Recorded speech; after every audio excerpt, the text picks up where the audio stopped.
جیسا کہ یہ بات ہم اور آپ بخوبی طور سے جانتے ہیں کہ آج محرم الحرام کی دوسری تاریخ ہے، یعنی اسلامی تاریخ کے اعتبار سے، اسلامی کیلنڈر اور اسلامی تقویم کے اعتبار سے یہ مہینہ سال کا پہلا اور ابتدائی مہینہ ہے۔ محرم الحرام کے مہینے میں جتنے بھی ایام ہیں، جتنے بھی دن ہیں، 29 30 جو بھی ہے، اس کا ہر دن ایسا ہے جس سے کوئی نہ کوئی اسلامی تاریخ یا اسلامی واقعہ ضرور منسلک ہے۔ اگر اس مہینے کے اندر پیش آمدہ جو اسلامی واقعات ہیں، جو اسلامی تاریخ ہے، اگر اسے بالتفصیل بیان کیا جائے تو اس کے لیے 1-2 روز نہیں، کئی ایام لگ جائیں گے۔ لیکن جو چیز بیان کرنے کی ہے، جو ہمارے اور آپ کے سمجھنے کی ہے، وہ یہ ہے کہ اس محرم الحرام کو اسلامی تاریخ کے اعتبار سے، اسلامی کیلنڈر کے اعتبار سے سال کا پہلا مہینہ کیوں متعین کیا گیا؟ محرم الحرام ہی سے اسلامی تاریخ کیوں شروع ہوتی ہے؟ یہ ہم تمام مسلمانوں کو جاننے کی چیز ہے۔ اس کا پس منظر کیا ہے، اس کا واقعہ کیا ہے، اس کی وجہ کیا ہے، یہ ہر مسلمان کو معلوم ہونا چاہیے۔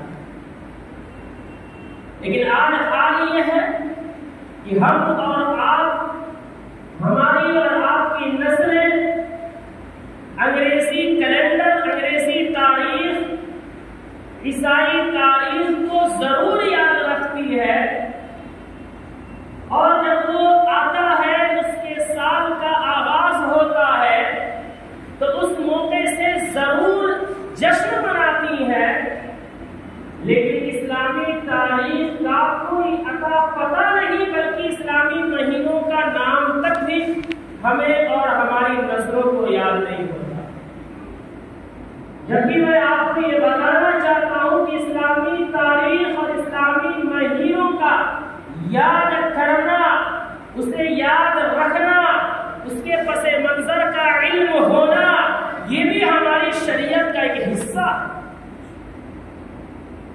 اس لیے کہ اسلام کا سارا سسٹم اسی قمری تاریخ پہ منحصر ہے، سارا نظام اس قمری تاریخ پہ منحصر ہے۔ اگر ہم اس کی تاریخ کا پتہ نہیں رکھتے تو پھر ہمیں اسلام کے ڈھیر سارے احکام کا صحیح علم بھی نہیں ہو سکتا۔ مختصر یہ کہ یہ محرم الحرام کا مہینہ جو اسلامی تاریخ کا پہلا مہینہ ہے، اس کو پہلا مہینہ کیوں متعین کیا گیا؟ دراصل یہ ہجرت کے واقعے کی یاد میں متعین کیا گیا۔ ہجرت کا جو واقعہ پیش آیا، آپ صلی اللہ علیہ وسلم اور صحابہ کرام رضوان اللہ تعالی علیہم اجمعین جو اپنے مال کو، اپنی اولاد کو، اپنے خاندان کو، اپنے پراپرٹیز کو، اپنے آبائی وطن کو چھوڑ کر کے مدینہ کی طرف جو ہجرت کیے ہیں، اسی واقعے کی یادگار میں اس مہینے کو متعین کیا گیا۔ حضرت عمر فاروق رضی اللہ تعالیٰ عنہ کا دور خلافت ہے، اس وقت تک کوئی اسلامی تاریخ کی تعین نہیں ہے۔ حضرت ابو موسیٰ اشعری رضی اللہ تعالیٰ عنہ ایک خط لکھتے ہیں امیر المؤمنین کے پاس، اور اس سے درخواست کرتے ہیں کہ آپ کوئی اسلامی تاریخ متعین کیجئے، اسلامی کیلنڈر تیار کیجئے، تاکہ جب ہم خط لکھیں یا خط ہم تک آئے یا کوئی حکم نافذ کرے تو اس کی تاریخ لکھی جائے۔ تو امیر المؤمنین اور فاروق رضی اللہ تعالی عنہ نے اکابر صحابہ کو بلایا، مجلس مشاورتی کی میٹنگ بیٹھائی اور ان سے رائے لینی شروع کی کہ بتاؤ اسلامی تاریخ کی ابتدا کب سے کی جائے، اسلامی تقویم کا حساب کس طرح لگایا جائے۔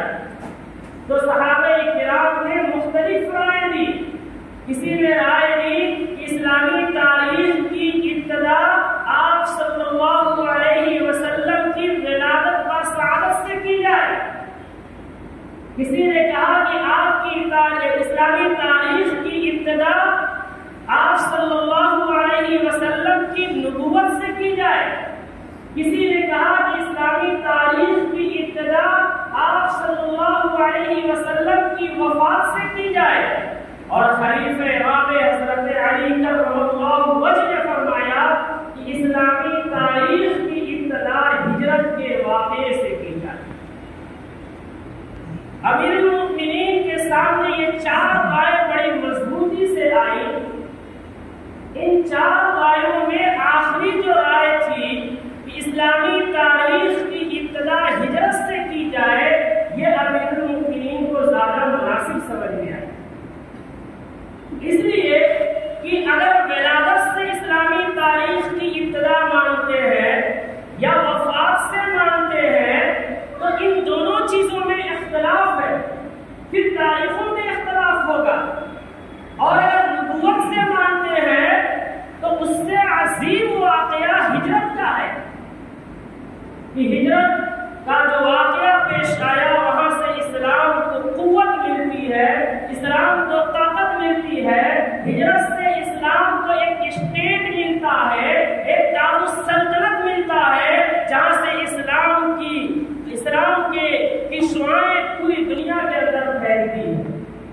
چنانچہ امیر المؤمنین نے ہجرت والی رائے پر عمل کیا اور اسی کو اسلامی تاریخ کی ابتدا متعین کیا، اور یہ کہا کہ اسلام ہجرت کا چونکہ آپ صلی اللہ علیہ وسلم نے عزم مصمم محرم الحرام میں کیا تھا اور اجازت اللہ نے آپ کو ربیع الاول میں دی، لیکن آپ کا عزم محرم ہی سے رہا، اس لیے محرم ہی کو اسلامی سال کا پہلا مہینہ متعین کیا جاتا ہے۔ اس کے بعد سے یہ سلسلہ چل رہا ہے۔ یہی وجہ ہے کہ جب اسلامی تاریخ کو لکھا جاتا ہے تو ہجری ڈال کر کے لکھا جاتا ہے۔ میرے دوستوں اور بزرگوں، یہ سال کا جب بھی ابتدا ہوتا ہے، محرم کا مہینہ جب بھی آتا ہے تو یہ مہینہ ہمیں ہجرت کے واقعے کی یاد دلاتا ہے، یہ مہینہ ہمیں ہجرت کے اسباق کی یاد دلاتا ہے۔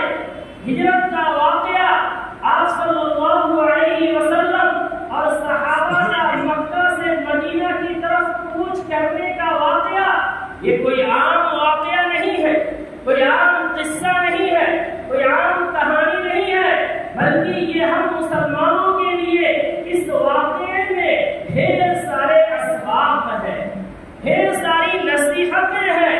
قیامت تک کے آنے والے انسانوں کو سال کا ابتدا یہ محرم کا مہینہ آتا ہے اور انہیں جھنجھوڑ کر کے کہتا ہے کہ یہ سال جو شروع ہو رہا ہے اس کے پیچھے جو ایک واقعہ ہے، ہجرت کا واقعہ، جس میں صحابہ کرام نے آپ صلی اللہ علیہ وسلم نے اپنی جان کی قربانی دی، مال کی قربانی دی، اولاد کی قربانی دی، اپنے خاندان کی قربانی دی، اپنے کروڑوں کی پراپرٹیز کی قربانی دی۔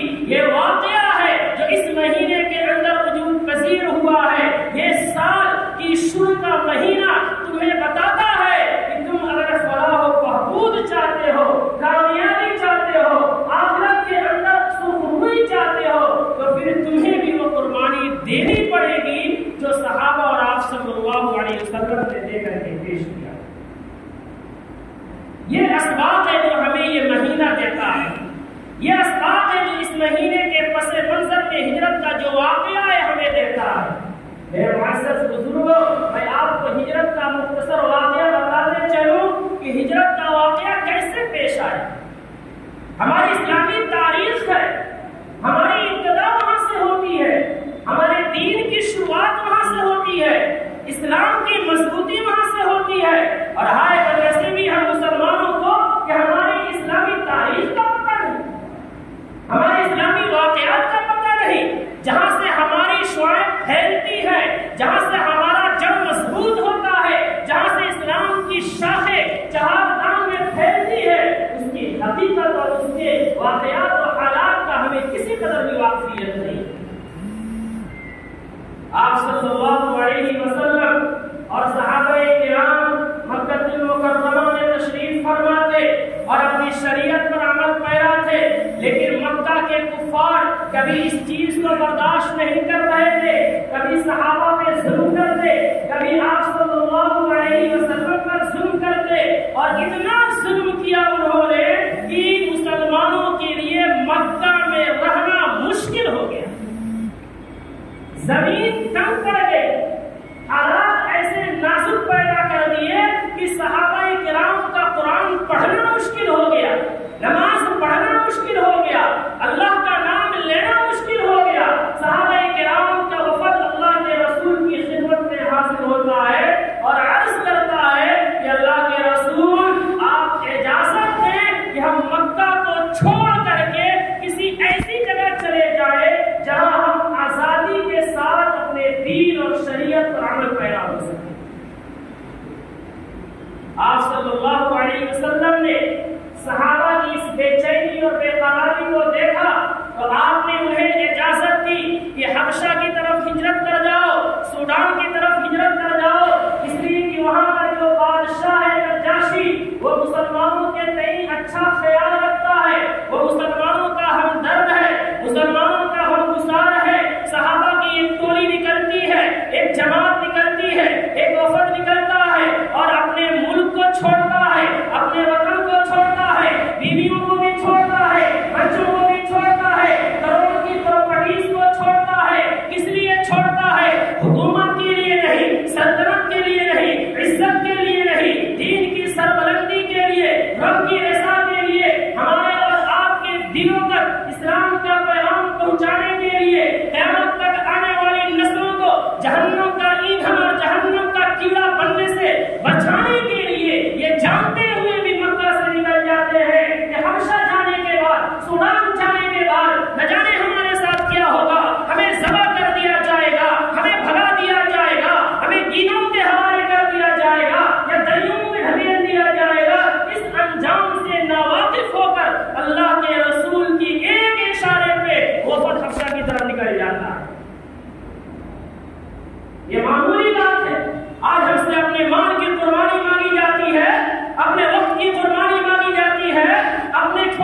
جماعت ایک وفد حبشہ کی طرف جاتی ہے. اس کے بعد آپ صلی اللہ علیہ وسلم حج کے موقع سے جو وفود مختلف علاقوں اور مختلف ملکوں سے مکہ المکرمہ میں بیت اللہ کی زیارت کے لیے آتے ہیں، آپ صلی اللہ علیہ وسلم رات کی تاریکی میں ان وفود کے پاس جاتے ہیں، ان قافلوں کے پاس جاتے ہیں، اسلام کی عظمت کو بیان کرتے ہیں، اسلام کی اہمیت کو بیان کرتے ہیں. کچھ لوگ مانتے ہیں، کچھ لوگ انکار کرتے ہیں. انہی قافلوں میں، انہی وفود میں مدینہ کا ایک وفد بھی آتا ہے جو 11 آدمی پہ مشتمل ہوتا ہے. اللہ کا رسول اس وفد کے پاس تاریکی میں جاتے ہیں، پہاڑ کی گھاٹی میں بیٹھتے ہیں، دنیا والوں کی نگاہوں سے پرے ہو کر بیٹھتے ہیں اور ان کے سامنے اسلام کا پیغام پیش کرتے ہیں، قرآن کا پیغام پیش کرتے ہیں، اس خالق کا پیغام پیش کرتے ہیں جو ساری کائنات کا خالق ہے، ساری کائنات کا رزاق ہے، ساری کائنات کو پیدا کرنے والا ہے. اللہ اس وفد کے دل کو نرم کرتا ہے اور وہ مدینے کے 11 لوگوں کی شکل میں جو جماعت آتی ہے وہ اللہ کے رسول کے پیغام کو قبول کر کے مشرف اسلام ہوتی ہے. پھر وہ وفد مدینہ جاتا ہے اور مدینہ جانے کے بعد اہل مدینہ کے سامنے اللہ کے رسول کے پیغام کو پیش کرتا ہے. اس کی محنت سے اور لوگ اسلام قبول کرتے ہیں. دوسرے سال اور بڑی تعداد میں آتے ہیں اور وہی اسلام قبول کرتے ہیں اور قبول ہی نہیں کرتے ہیں بلکہ موقع کا فائدہ اٹھاتے ہوئے اللہ کے رسول کو دعوت دیتے ہیں اور یہ کہتے ہیں کہ اللہ کے رسول آپ اور اپنے صحابہ کے ساتھ مدینہ چلے آئے، ہماری جانیں بھی آپ کے لیے، ہمارا مال بھی آپ کے لیے، ہماری آل و اولاد بھی آپ کے لیے، ہماری پراپرٹیز بھی آپ کے لیے قربان ہے. چنانچہ آپ صلی اللہ علیہ وسلم اس کے بعد صحابہ کو مدینہ ہجرت کا حکم دیتے ہیں. صحابہ مدینہ جانے لگتے ہیں. نتیجہ یہ ہوتا ہے کہ مکہ کے اکثر مسلمان ہجرت کر کے مدینہ پہنچ جاتے ہیں. حبشہ کا وہ وفد جو حبشہ گیا تھا وہ بھی ہجرت کر کے مدینہ پہنچ جاتا ہے. اللہ کے رسول بار بار آسمان کی بلندی کو دیکھتے ہیں کہ کب جبریل امین آتے اور اللہ کے رسول کو بھی حکم دیتے کہ تم اس وطن کو چھوڑ کر کے تم بھی مدینے کی طرف چلے جاؤ. لیکن وہ وقت بھی آ جاتا ہے کہ اللہ کے رسول کو بھی اجازت مل جاتی ہے. ادھر اللہ کے رسول کو مدینہ جانے کی اجازت ملتی ہے، ادھر کفار مکہ کو خبر ملتی ہے کہ رسول اللہ بھی یہاں سے جانے والے ہیں. کفار مکہ کے علاقوں کے بڑے بڑے سرداروں کو بلاتا ہے اور دارالندوا کے اندر اسلام کے خلاف ایک زبردست میٹنگ کرتا ہے. اس میٹنگ کے اندر ابلیس ملعون بھی ایک نجدی شخص کی شکل میں بیٹھا ہوتا ہے. رائے لی جاتی ہے. ابو جہل جو سید مکہ تھا وہ رائے لیتا ہے، وہ پوچھتا ہے کہ بتاؤ محمد کے ساتھ کیا کیا جائے. اگر یہ یہاں سے نکل جاتے ہیں تو پھر ہم جو ہے جنگوں میں ڈھکیلے جائیں گے اور ہماری نسلیں تباہ ہو جائیں گی. یاد رکھیں ایک شخص اٹھتا ہے اور یہ کہتا ہے کہ محمد الرسول اللہ کو جلا وطن کر دیا جائے. وہ نجدی ابلیس انکار کرتا ہے. دوسرا شخص اٹھتا ہے اور وہ کہتا ہے کہ محمد الرسول اللہ کو ایک گھر کے اندر محصور کر دیا جائے کہ دم گھٹنے سے وہ مر جائے. لیکن نجدی انکار کرتا ہے. لیکن ابو جہل خبیث ملعون کھڑا ہوتا ہے اور وہ یہ کہتا ہے کہ سنو ایسا کرتے ہیں کہ محمد الرسول اللہ کو قتل کر ڈالتے ہیں. وہ ابلیس اس کی تصدیق کرتا ہے. ترتیب بنائی جاتی ہے کہ ہر خاندان سے ایک نوجوان ہوگا اور رات کی تاریکی میں محمد الرسول اللہ کے گھر کا احاطہ کرے گا. جب آپ رات کے آخری حصے میں تہجد کے لیے نکلیں گے اس وقت ان پر ایک بارگی حملہ کیا جائے گا اور انہیں قتل کر دیا جائے گا. چونکہ مکہ کے تمام خاندان کے لوگ شریک ہوں گے اس لیے دیت دینی پڑے گی تو سب مل کر کے دیت کے پیسے ادا کر دیں گے اور اس مصیبت سے چھٹکارا پا جائیں گے. لیکن ان احمقوں کو پتہ نہیں تھا کہ جس شخص کے خلاف وہ پلاننگ کر رہے ہیں وہ محبوب رب العالمین ہے.